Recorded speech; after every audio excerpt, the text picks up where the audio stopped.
आगे के organic easy लगेंगे या रिएक्शंस याद करना इजी होंगे? Yes sir. नहीं तो रिएक्शन याद करना इजी होंगे क्या? नहीं। मुश्किल हो जाएंगे। जीओसी, आईयूपीएसी, इस पे तुम जितना टाइम देना है दे दो। इसलिए देखोगे ना, जब क्लास में सर लोग पढ़ाते हैं तो जीओसी, आईयूपीएसी पे सबसे ज्यादा टाइम देते हैं। नोटिस ही हो गया? Yes sir. यानी वो ज्यादा जरूरी है ना। ऑर्गेनिक का वो अपना 80% कैरी करता है, लगभग 80% क्या कैरी करता है? GOC, IUPAC. इसलिए कि हर चैप्टर में काम आएगा ना। तो जीओसी, आईयूपीएसी अगर हम अच्छे से नहीं सीखेंगे तब तक हम ऑर्गेनिक में अपना स्ट्रेंथ बना पाएंगे क्या? नहीं बना पाएंगे। हमें किसके ऊपर काम करना है? GOC, IUPAC. मान लो कि जो लोग को लग रहा है कि जीओसी, आईयूपीएसी हम फिर कर लिए, फिर भी नहीं हो रहा है, तो क्या करो, पेपर पे बनाओ और सामने चिपका दो। पेपर पे बनाओ, सामने चिपका दो। जहां बैठ के पढ़ रहे हो या जहां पे मान लो कि मोस्ट कॉमनली जाके क्या होते हो, देखते रहते हो खाली टाइम में, बना के चिपका दो।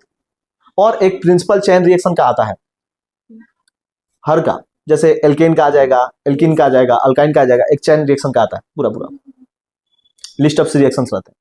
तो वो क्या करो, चार्ट को सामने चिपका लो। टोटल 100 के आसपास प्रिंसिपल रिएक्शंस होते हैं। वो अगर याद रहेंगे तो मिलजुल के उसी से सारे क्वेश्चंस होते हैं और वो सब लोग कराते हैं। ठीक है, तो वो जो अपने चार्ट है ना ऑर्गेनिक केमिस्ट्री का, वो हमारे सामने होना चाहिए, नजरों के सामने होना चाहिए। और उसी को क्या करो, रोज सुबह रात में देखो, सुबह देखो, रात में देखो, सुबह देखो, रात में देखो, सुबह। जब भी खाली टाइम मिले तो जाके देख लो। जब भी खाली टाइम मिले तो क्या करो, जाके देखो। एकदम टारगेट ले लो कि हमके जाके देखना। जितना अच्छे से रिएक्शन से याद होंगे ना, उतना फास्ट तुम कर पाओगे एग्जाम में क्वेश्चन।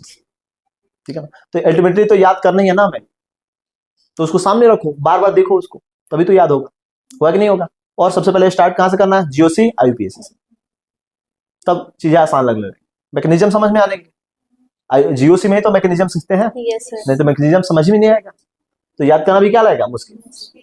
याद करने का मतलब ये नहीं है कि उसके पीछे का मैकेनिज्म ना जाना। जैसे फॉर्मूला याद किया फिजिक्स का, तो उसके पीछे का मैकेनिज्म भी जानना, मतलब डेरिवेशन भी जानना कि आया कैसे था, वो कब होगा, अच्छे से याद कर लिए। साथ में रिवर्स ऑर्डर में जाओ कि ये बना कैसे। इसलिए कि जो अच्छे क्वेश्चन आते हैं वो तो वेरिएबल फॉर्म में आते हैं ना, तो सेम काम करना पड़ता है कैसा, जैसे फॉर्मूला डेरिवेशन का किया। तो वो क्वेश्चन हम कर पाएंगे क्या अगर उसका बैक स्टेप नहीं पता है?